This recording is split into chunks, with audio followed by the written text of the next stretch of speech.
I follow the principle that a forced fruit may not be sweet, but it still quenches thirst. I forcefully occupied Willow for 60 years. On my deathbed, I was hooked up to a respirator, staring at Willow sitting by my bedside, her face expressionless. I regretted it deeply. I asked, "We've been married for 60 years. Did you ever love me?" The next second, Willow rolled her eyes at me. I was speechless. I tiredly closed my eyes, despairingly saying, "Willow, I loved you for a lifetime, but I also delayed your lifetime. If I could live again, I would sever all ties with you, grow old and never meet again." When I opened my eyes again, I had been reborn back to high school. In my past life, my burning heart had torched Willow's life, but it never melted that iceberg. This time, I decided to stay completely away from her, never to meet again. However, the very next day, Willow came to my school. She pinned me against the stairs, hands on her hips, coldly laughing and saying, "George, this time, you won't escape from my grasp." Chapter 1. I was reborn. Back to my senior year of high school. In the classroom, I looked around at the familiar teachers and classmates, feeling like I had just woken up from a long dream. In my past life, the Liu family business was failing, and our company was on the verge of bankruptcy. Forced by my father, Willow had to leave the person who pursued her and agree to be with me. After we got married, I did everything I could to make her happy, almost giving my life to her.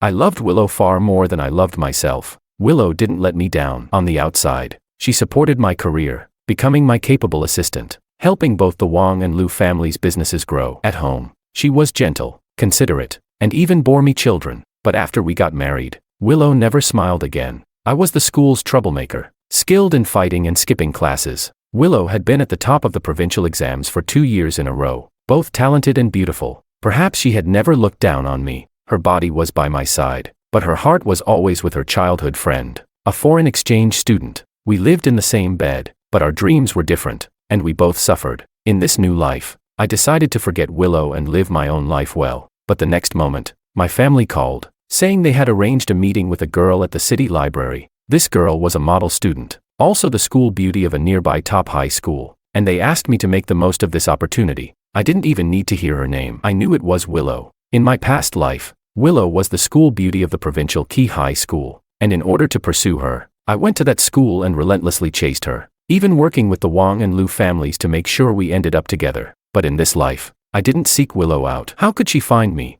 Though confused, I decisively rejected my family's request. Then, my mother scolded me. She yelled, "The girl is beautiful, kind-hearted, and excellent in her studies. She's more than a match for you." She came to the house, specifically asking to see you. "If you don't meet her, I'll cut off all ties with you. I've already decided Willow will be my daughter-in-law. Whether you recognize me as your mother or not is irrelevant." The phone call ended, and I was left stunned in the wind. In my past life, Willow had been gentle and virtuous, and her relationship with my parents had always been very good. Under family pressure, I reluctantly agreed to the meeting. Before I left, my mother forced a Cartier diamond ring into my hand, reminding me to treat Willow warmly. Chapter 2. I sneered to myself the moment I stepped outside. I opened the expensive gift box, took out the ring inside, and replaced it with a cheap toy ring from a street vendor for 50 cents. To make Willow hate me even more, I intentionally dressed sloppily, dyed my hair green, and covered my body with tattoo stickers. Standing at the entrance of the city library, I noticed people casting strange looks at me. Willow was sitting by the window, the sunlight turning her hair into a golden hue, exuding an aloof, noble, and unreachable aura. As I entered, I caught a glimpse of my own ridiculous reflection in the mirror and couldn't help but smile bitterly. Maybe I didn't need to try to look ugly. Willow would probably dislike me just the same. The moment I stepped in, Willow looked up at me. Her eyes were filled with a smile, and her lips curved into a beautiful arc. I was speechless. Was she smiling? In my past life, I bought Willow luxury cars, designer watches, and bags, yet she had never given me a good look. This was the first time I saw Willow smile at me, and it was so sweet. I was speechless. Why did she smile when I looked like this? Oh, could it be that I accidentally got it right? Does she like this kind of style? Her taste is really unique. She said, "George, this is a gift I got for you." Willow opened a tote bag, revealing a brand new Dragon Ball comic book with a signed cover by Akira Toriyama. Dragon Ball was my favorite comic. How did Willow know? Could it be a coincidence? I avoided Willow's gaze, forcing myself to calm down and not repeat the mistakes of my past life. I said, "I'm not interested in childish things. You can take it back." Willow didn't get angry at my refusal. She still smiled and asked, "What about the gift your mother asked you to prepare for me?" I handed her the Cartier box. Willow opened the gift box. Pretending to be surprised, I mischievously said, "I bought it for 50 cents at a street stall. I don't know if it's to your liking." Willow calmly put the ring on her finger, gazing at me intently, half joking and half serious as she asked, "Are you proposing to me?" I froze. What kind of logic is this? I noticed that Willow had placed the plastic ring on her ring finger. If this had been in my past life, I would have been overjoyed and probably passed out. But a forced relationship isn't sweet, and this time, I decided to let Willow go and let myself go too. I maintained a straight face, pretending to be unhappy. I said, "Honestly, I'm not interested in you." Willow lowered her eyes, her smile fading as if she were upset. She stood up, stuffed the comic into my hands, and walked out of the bookstore. I held the signed comic, feeling dazed. Suddenly, a wooden handmade bookmark slipped out of the book. I picked up the bookmark and saw that Willow had written a sentence in familiar handwriting, "Even if they are old, with white hair, their love is still as pure and fresh as when they first met. No need for words. A single glance is enough to understand each other's thoughts." I gazed at Willow's retreating figure, my emotions complex. She never took off the ring I gave her, not even when she left. What Willow's intentions were no longer mattered. From now on, we owed each other nothing, and we would never meet again. The next day at school, I was stunned when I saw Willow standing at the podium. How could she be here? Willow was accompanied by her childhood friend, Makoto, a foreign exchange student. The two of them stood at the front of the class, looking like a perfect match. The homeroom teacher introduced them. "These two are new transfer students, and they'll be spending their senior year with us." Amid the applause from the class, Willow and Makoto introduced themselves. Chapter 3. Both of them had impressive resumes, especially Makoto, who had gone abroad to study for 3 years as a math genius. During those 3 years, he won countless international awards and returned to the country filled with honors. I sat in the last row, in the corner by the wall, dozing off. One of the guys in the front row poked my arm and said, "George, the new girl is really pretty. Fair skin, beautiful face, she's definitely your type." I glanced at him impatiently and said, "Get lost." The teacher pointed at one of them and said, "You, move back. Make space for the new student. You two have good grades. Sitting together will help you motivate each other." I was feeling irritated, no matter what. In my past life, Willow was my wife. Seeing her sitting with another man, all lovey-dovey, made me feel uncomfortable, a pain I couldn't put into words. Unexpectedly, in the midst of envious glances from the others, Willow walked over to me, holding her backpack. She still had that sweet smile on her face as she said, "George, please move aside. I'm going to sit next to you." Makoto at the podium was stunned. He said, "Willow, if you sit next to him, what about me?" Willow didn't even turn her head and replied, "Do whatever you want. It's none of my business." I didn't pay any attention to her and just laid my head down on the desk, quickly falling asleep. When I woke up, I found a blanket draped over me. Willow was sitting next to me, resting her chin on her hand, smiling at me. She said, "I even brought a pillow for you. Do you want to use it?" I was stunned. I quickly grabbed the blanket and shoved it back. The guys in the back row were all grinning mischievously, but Willow didn't mind their teasing at all. Soon, the bell rang for class to end. Makoto walked over to Willow's seat, looking furious. He said, "Willow, we've known each other since we were kids. You won't sit with me, but you're sitting with this trash from the back row." I didn't care about Makoto chasing after Willow, but he shouldn't be spewing nonsense about me. I grabbed Makoto by the collar and asked, "What the hell did you say?" A few of my friends stepped forward, ready to fight him, but Makoto wasn't afraid at all. With an air of superiority, he said, "You guys in the back row, always messing around and never studying, aren't you just trash in society? If you dare touch me, I'll go to the teacher and get all of you expelled." With the college entrance exams approaching, none of us wanted to get into trouble for fighting. I stopped my friends and let go of Makoto's collar. Makoto was even more smug, saying, "You guys don't even have the guts to fight. What a bunch of trash." But the next moment, slap. A crisp sound rang through the room. Willow had slapped Makoto across the face with clean precision. Not only Makoto, but I was also stunned by Willow's slap. Makoto covered his face, almost in disbelief, and asked, "Willow, you hit me for this trash?" Willow wiped the smile off her face and coldly said, "George may be playful, but his character and personality are good. He never insults or belittles others, unlike some so-called elite people, who like to call others trash with every breath. Besides, people sitting in the back row will probably do better than you in the future." Makoto, who had been slapped and scolded, glared at me with hatred while clutching his face before storming off. I couldn't believe it. Willow actually slapped Makoto for me. Chapter 4. After thinking carefully, I realized what was going on. By this time, the Liu family was deep in debt and urgently needed funds to stay afloat. Willow must have been sent by her father to seek a partnership with my family. I decided to say, "Willow, I know your family is in trouble and needs financial help. If you want to cooperate with my family, I won't stop you, but don't bother me after this." After speaking, I called up a few friends and headed to the playground to relax. Willow sat at her desk, head lowered, lost in thought. When we reached the playground, one of my buddies asked, "George, with a beautiful girl like that chasing after you, aren't you even a little moved?" I was irritated and didn't respond. In my previous life, after Willow and I got together, her mood was affected, and her grades plummeted. She didn't get into her dream university. That incident had always troubled her deeply. Being with her would only delay both our lives. We would never be happy. With that thought, I dialed my dad's number. I wanted him to quickly help the Liu family out, promoting the partnership, so that Willow wouldn't bother me again. To my surprise, my dad sounded confused. He said, "Son, what are you talking about? The Liu family's crisis was solved 2 weeks ago. It has nothing to do with us. I heard it was actually your sister-in-law who helped solve it." I hung up the phone, completely baffled. My dad's sister-in-law was Willow. How did she manage to help her family solve the crisis? And if the Liu family didn't have any issues anymore, why was she still seeking me out? Suddenly, a hand rested on my shoulder. I quickly turned around and saw Makoto standing there, his face full of resentment. He threatened, "George, listen to me, Willow is mine. Stay away from her from now on." I was speechless. I said, "What the hell are you talking about? When did I ever get close to her?"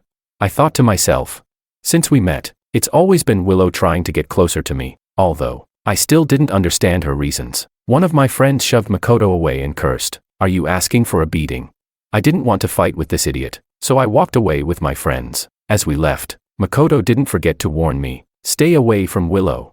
Soon, a group of people from outside the school appeared on the playground, arranging heart-shaped candles in the center. Makoto stood in the middle of the candles, holding a bouquet of flowers, shouting Willow's name loudly. A crowd of curious onlookers followed suit, chanting along. Amid the chanting, Willow appeared at the stairs and walked down, stepping into the circle of candles with Makoto. I stood at a distance, bitterness filling my heart. All the moments from my previous life, the love, marriage, and the years we spent together, flashed before my eyes like a revolving lantern. In this very moment, how I wished that, before I died in my past life, I could have heard Willow say, "I loved you." If she had just said those words, I would have rushed to her, taken her away from Makoto, and never let go. But instead, I was standing here, helpless, watching her with another man. But then, the next moment, from across the playground, Willow, to the astonishment of the crowd, threw the bouquet Makoto gave her to the ground and kicked over the candles that surrounded them. She lifted her delicate white skirt and sprinted in my direction. Chapter 5. Willow tilted her head, a smile on her face as she asked, "If I accept flowers from other men, don't you feel heartbroken?" I was taken aback. Was Willow accepting flowers from Makoto and deliberately stalling, just to provoke me? In her white dress, pure and adorable, Willow had a devastating effect on me. I felt flustered, and without thinking, I turned and fled. Willow quickly caught up to me, gently tugging on my sleeve as she asked, "Did you see the bookmark I gave you? Do you know what that message means?" I couldn't face Willow, so I quickened my pace and replied evasively, "I don't know." Willow responded, "No, you do know." As we reached the stairwell, Willow stepped in front of me, grabbing both of my hands, and in a fit of anger, pinned me against the wall. She snorted and said, "George, don't think that just because you've been reborn, things are different. In the last life, you took my whole life. This time, I want all of yours. In this life, and the next, I will cling to you. I will be your woman. George, forever." I looked at Willow, seeing her angry yet determined expression, and felt completely lost. In my past life, she had been distant and cold, always keeping everyone at arm's length. Whether it was me or anyone else around her, we rarely saw any emotion on Willow's face. She always carried the cold, aloof aura of a goddess. After we got married, she focused on running the household and raising our children, but we barely had any emotional connection. As unbelievable as it seemed for Willow to reveal her true feelings to me in this life, I couldn't shake the thought. I gently pushed her hands away, bowed my head in struggle, and after a long moment, I said, "Willow, marrying me in the last life caused you so much pain. I saw the sorrow on your face, and it broke my heart too. Now that Liu family's problems have been solved, there's no need for my family's help. So from now on, you go your way, and I'll go mine. In this life, and the next, we'll never meet again." The angry look on Willow's face faded, replaced by a sense of hurt. She said, "George, Is it just because I was a little cold to you that you're acting like this? In the last life, you never once raised your voice to me. Now that we're reborn, just a few days in, you not only yell at me, you're bullying me too." Willow's voice became more and more pitiful as tears started streaming down her face. I had pampered Willow in my past life. She not only took care of my family and parents, but she also bore children for me. If there was no love, it would have been impossible. The reason I was rejecting Willow wasn't because I didn't care about her. I just didn't want her to go through the same painful life again, marrying someone who didn't love her and suffering for a lifetime. I turned to leave, waving my hand as I said, "When you get back, I'll move your seat next to Makoto. From now on, don't come near me." Willow stopped me again, her voice full of anger as she said, "George, why are you rejecting me? Have you changed your heart in just a few days since we've been reborn?" I couldn't face Willow, who was crying uncontrollably. If I did, I'd probably soften and give in. I bypassed her, saying as I walked away, "My heart hasn't changed. Yours hasn't changed either." Chapter 6. My eyes are full of you, yet your heart has never had me. In this life, I'm tired. I've given up. I'll find an ordinary girl who sees only me, and live a simple life. Willow stopped chasing me, but I could faintly hear her sobbing. A few times, I almost turned around to hold her, to try and rekindle what we once had. But for her happiness, and for my own sanity, I forced myself to return to the classroom. I packed Willow's bag and moved her seat to Makoto's. After finishing everything, the bell for afternoon self-study rang. Makoto, with a disheveled appearance, entered the classroom. When he saw Willow's bag on the empty seat beside him, his face turned bright red with excitement. Looking like a pig that had been stewed, Willow entered the classroom with a gloomy expression, silent, and instinctively started walking towards my side. Excited, Makoto stepped in front of her. He said, "Willow, I knew you wouldn't refuse me. Earlier, you were just too nervous. That's why you ran away shyly. You regret it now, so you moved your seat next to me, right?" Willow shot Makoto an angry look and pointed at her bag, asking, "Who did this?" The whole class was buzzing, gossiping, trying to figure out who moved Willow's stuff. In all the years I've known Willow, I've never seen her this angry. I couldn't understand why she would be mad that I helped her sit with her childhood friend, Makoto. In my previous life, if Willow ever got angry, I would always apologize no matter what. Seeing her hands tremble, I was once again submissive. Just like before, I stood up obediently. I said, "It was me." Makoto and the rest of the class looked at me with disbelief. The next moment, slap.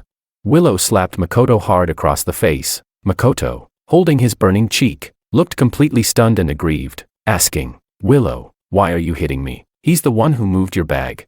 Willow coldly replied, "If you ever bother me again, I'll hit you again." She grabbed her bag, stormed over to me, and stopped in front of me. I took a step back and said, "Well, you hit him, so you can't hit me now, right?" Willow threw her bag down in front of me, fuming, put everything back in its place, immediately. My friends in the back looked at me. In high school, I was known as the troublemaker. If I had any conflict with someone, it was always solved with fists. So, when I stood up, everyone cleared out, not wanting to get caught in the crossfire. But the next moment, I obediently opened Willow's bag and placed her books back in the drawer. I arranged her stationery and notebooks neatly as they were before. Then, with a smile, I asked, "Miss Liu, is this okay?" The guys in the back looked at me with scorn. Willow, still fuming, sat down and said, "If you do this again, I really will be angry." Chapter 7. I instinctively let out a sigh of relief. In my past life, I never saw Willow this angry. She was always cold and distant, never losing her temper. Seeing this drastic change in her mood made me genuinely afraid. Moreover, I couldn't bring myself to hurt a single hair on her head. One of my friends, wearing a mischievous grin, leaned over and asked, "So you're learning to care for your wife now?" I shook my fist and replied, "I can't hit her, but you think I can't hit you?" During self-study, the homeroom teacher suddenly pushed the door open. A 60-year-old woman, with a grim face, slapped the podium loudly. She said, "Who confessed on the playground this afternoon? Stand up." Both Willow and Makoto stood up at the same time. When the teacher saw them, her attitude immediately softened, and she even smiled. She said, "Oh, it's you two. You both have good grades, but this is the critical moment for the college entrance exam. You can't let early romance get in the way of your studies." Willow retorted, "Teacher, I'm not in a relationship with him. He's the one who keeps bothering me even though he knows I like someone else." The teacher was stunned and asked, "Willow, can you tell me who the person you like is?" Without hesitation, Willow pointed straight at me. The teacher's face darkened again. She scolded, "George is the troublemaker of the class, always slacking off. How could you associate with someone like him?" Willow stood her ground and replied, "Teacher, I don't think grades represent everything. Compared to grades, character is what matters most. A group of students with bad grades in the back suddenly cheered. The teacher's face twisted in disgust, like she'd just eaten a dead fly. She pointed at us and angrily shouted, "Both of you go stand in the office, now." I was unjustly dragged into this and had to go to the office with Willow. On the way, I sensed something odd in Willow's words. I asked, "Willow, when you said character is more important than grades, does that mean Makoto's character has issues?" Willow nodded. Yes. When she mentioned Makoto, Willow didn't hide the disdain in her eyes. She said, "I've known Makoto for a long time. He's never been serious about life. When he was studying abroad, he even got a girl pregnant. Later, the girl managed to get a visa and came to find Makoto, but he completely denied everything. That girl couldn't afford a plane ticket back to her country, almost committing suicide in the hospital. It was only because I couldn't bear to watch that I helped that poor girl return home." I suddenly understood. So all those times you were running to the hospital because of Makoto's situation, it was because of this? Willow said. Otherwise. A wave of regret washed over me. When Willow had told me she was going to the hospital because of Makoto, I thought it was because he had fallen ill and she had gone there to take care of him. When I was sick, I always went with the housekeeper. But when Makoto was sick, Willow would drop everything and go take care of him for half a month. Every time I thought of this, my heart felt like it was being torn apart. After everything was cleared up, Willow's eyes grew even more sorrowful as she said, "So in your heart, I'm just that kind of loose woman." I quickly waved my hand. "I've never said that." Chapter 8. Willow let out a long sigh. Her voice soft as she said, "You always blame me for not being open with you, but what about you? You never express yourself either. When something happens, you always overthink it in your mind, but never take the time to ask me directly." The homeroom teacher pushed the door open, her face even darker than before. She scolded, "I told you two to stand in the office to reflect, not to flirt and talk about love. Do you even realize what you've done wrong?" Neither Willow nor I said anything. After all, we were just in a relationship. It wasn't like we'd done something terribly wrong. I had never seen anyone fail to get into a prestigious university because of being in a relationship. Nor had I seen anyone get in just because they weren't in one. The homeroom teacher scolded us for a while, but neither Willow nor I reacted. She trembled with rage, shaking as she pointed at us and yelled, "Tomorrow at the school assembly, you two will each write a 3,000-word self-criticism and read it out loud on stage. If you don't, I'll record it as a major disciplinary action." We remained indifferent. With our grades, we could get into any school we wanted, and unless we were expelled, no disciplinary action would affect us. After school, the housekeeper had already parked the car outside. At that moment, my mom called me, saying they had made a big feast at home and wanted me to bring Willow along. Although Willow and I had cleared up some misunderstandings, the 60 years of distance between us couldn't be erased so easily. But in this life, I was willing to give Willow another chance, and myself one as well. I asked, "We're having a family dinner tonight. Do you want to come along?" Willow didn't answer directly. Instead, she smiled and asked, "Are you inviting me?" Before I could respond, the sound of a motorcycle revved up in the distance. Makoto, removing his helmet, once again clung to Willow like a stubborn piece of gum, relentlessly pestering her. He said, "Willow, I'm throwing a party tonight. Do you want to come?" Willow hesitated before saying, "George, you go ahead. I'll stay here with him." Hearing that, my heart sank. Perhaps she still didn't love me. What she had said to me while we were standing in the office was probably just compensation for the suffering I endured in my past life. I no longer lingered. I got into the car and drove away alone. When I got home, the table was full of delicious dishes, but my parents were still busy in the kitchen. My mom wiped her hands and came out, greeting me enthusiastically at the door. When she saw that I was alone, she asked with a puzzled look, "Where's Willow? Why didn't she come with you?" I replied, "She's not coming." Once the meal was ready, my parents sat down. The once lively family dinner felt heavy with tension. My dad, with a somewhat interrogative tone, said, "We've all met Willow. Whether it's her personality, temperament, or appearance, she's perfect. She clearly has feelings for you. Otherwise, she wouldn't have come to our house. Did you do something to upset her?" Willow refusing to get into my car and staying with Makoto made me feel uneasy. With my parents questioning, my mood only worsened. I said, "Mom, Dad, Willow doesn't like me. She's still in love with her childhood sweetheart, and if we end up together, we'll never find happiness." Chapter 9. I then told my parents everything that happened today. Both of them were stunned when they heard my words. My mom hesitated for a long time before she incredulously said, "Willow, she shouldn't be the kind of person you're describing." I was so angry that my hand was shaking as I replied, "If she's not that kind of person, then why won't she even get in my car?" Suddenly, I heard Willow's voice from outside. Sorry, I'm late. I was frozen in surprise. Wasn't Willow with Makoto? Why was she here at my house? Willow struggled to carry a big bag of gifts into the house, and my dad kicked me, saying, "Why are you still standing there? Go help her carry the things."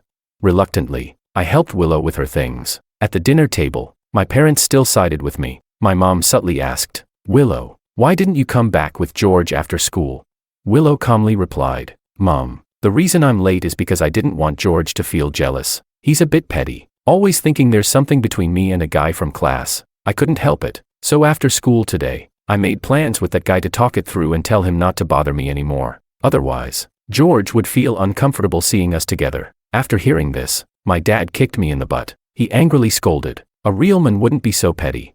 You go ahead and serve Willow some food, and apologize to her." I was still reluctant to move, questioning Willow. "What did you and Makoto talk about today? How did it go?"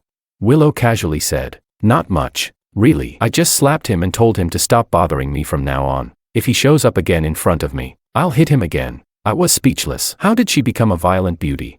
I swallowed and begrudgingly served Willow some food. The meal went on with my parents and Willow chatting happily, and in the evening, she stayed over in the guest room. That night, I tossed and turned in bed. Willow had changed a lot in this life. Makoto, who had once been close to her, had become a pariah. Everything seemed to be going in a better direction, and even I couldn't help but want to reconcile with Willow. But there was one thing that still bothered me. In my past life, I spent 60 years with Willow, but I never warmed her cold heart. Now, in this life, she was the one actively pursuing me, even clinging to me desperately. How could someone who didn't love me for 60 years suddenly change? Or was it possible that Willow had some other reason for staying by my side? I couldn't stop turning it over in my mind. The next morning, when I woke up, I suddenly remembered something. Damn, I forgot to write the self-criticism. Our homeroom teacher was a grumpy old woman going through menopause. With a bad temper, anyone who went against her would inevitably be criticized every other day. Today, Willow and I had to read our 3,000-word self-criticism in front of the entire school assembly. If we messed this up and embarrassed the old lady, she would surely hold a grudge against us. Chapter 10. To avoid being on the receiving end of the teacher's anger, I didn't even eat breakfast. I quickly searched online for a self-criticism template and copied it. Even the housekeeper and the driver were roped in, each of them copying a piece in my handwriting. By the time we were ready to leave, I had at least finished the 3,000 words. At school, we went straight to the playground to line up. Every Monday morning, there was a flag-raising ceremony, followed by a school-wide assembly. At the assembly, aside from praising a few top students, there would be criticism for those who broke the rules. As we lined up, Willow intentionally stood next to me. With only a minute left before our turn to speak in front of thousands of people, I nervously asked, "Have you finished writing your self-criticism?" Willow replied calmly, "I haven't written a word." "What?" I almost dropped my jaw. "Then what are you planning to do?" With a smile in her eyes, Willow said, "You'll find out soon enough." The speeches on the stage were coming to an end. We only had less than a minute left before it was our turn. If I couldn't say a word in front of thousands of people, I would definitely be embarrassed. Afterward, I'd probably get scolded by the teacher again. I hesitated for a moment, then handed my self-criticism to Willow. I said, "Just read this. I'll take the blame for both of us, no matter what." I had once been her husband, and I had to take this hit for her. Unexpectedly, Willow completely ignored the paper and didn't want to take it. I was so angry that my eyebrows twitched. "If you end up crying from the scolding later, don't blame me."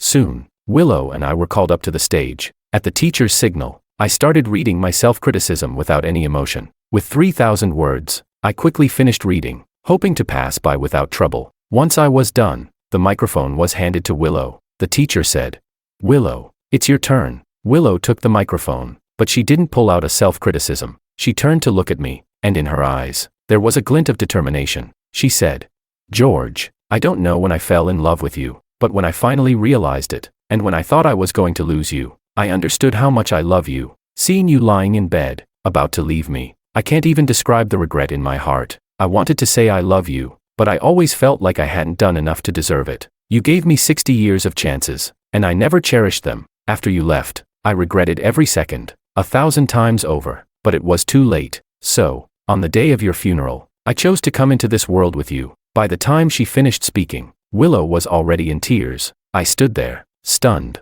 as if struck by lightning. Did she just say she wanted to die with me? Willow, who had never shown me a kind face in 60 years, was willing to die for me. After thinking it over, it seemed there was only one reason she could be here. Otherwise, how could the healthy and unscathed Willow have passed away within 7 days after my death? When I looked at her again, I suddenly felt my heart tighten. It was as though Willow had never truly understood me, just as I had never really understood her. After all, how could someone who didn't love me give me children, stay with me for a lifetime, and never leave? Chapter 11. As I was lost and unsure of what to do, Willow grabbed my arm and forcefully crashed into my chest. She leaned in close to my ear, speaking in a voice only the two of us could hear. In the past life, it was you who pursued me, but I hurt you this badly. This life, let me win you back. As soon as her words fell, Willow kissed me. In front of thousands of onlookers, we kissed for what felt like more than 10 minutes. This bold move caused the nearby teachers to forget about stopping us. After a long while, when the teachers had seen enough, they finally pulled us apart. We were told that our parents would be notified and that we had to stay home to reflect for a week. During this week of reflection, I wasn't particularly concerned. Although kissing on the stage had practically trampled on school rules, it wasn't exactly a major issue. After all, kissing wasn't illegal. Once the 7 days passed and we returned to school, all we had to do was write another self-criticism. However, the severity of the situation was far worse than I imagined. The week quickly passed, and as I got into the car to return to school, I couldn't help but feel excited at the thought of seeing Willow again.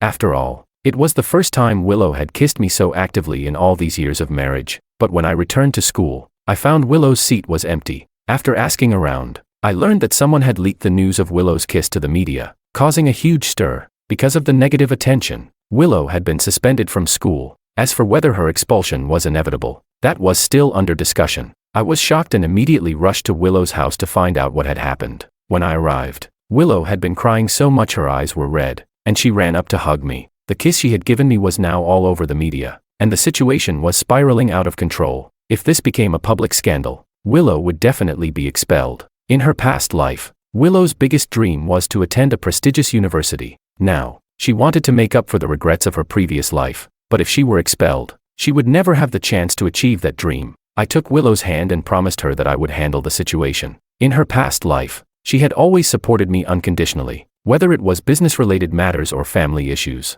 Thanks to her help, I was able to manage the family business successfully. Our children had also excelled in both academics and character, becoming the pillars of the company. This life, it was my turn to support Willow. Willow curled up in my arms, sobbing, like a little drenched kitten. When I returned home, I immediately started investigating the mastermind behind the media hype. Logically, what happened at school shouldn't have caused such a strong social impact. The reason it became a hot topic was because there was someone pulling the strings behind the scenes.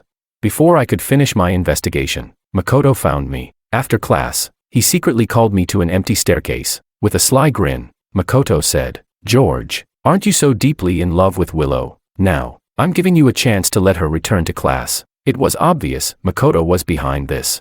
Suppressing my anger, I asked, "What do you want?" Makoto arrogantly replied, "I want you to admit in front of the media that it wasn't Willow who kissed you, but that you assaulted her." Chapter 12. What a vicious scheme.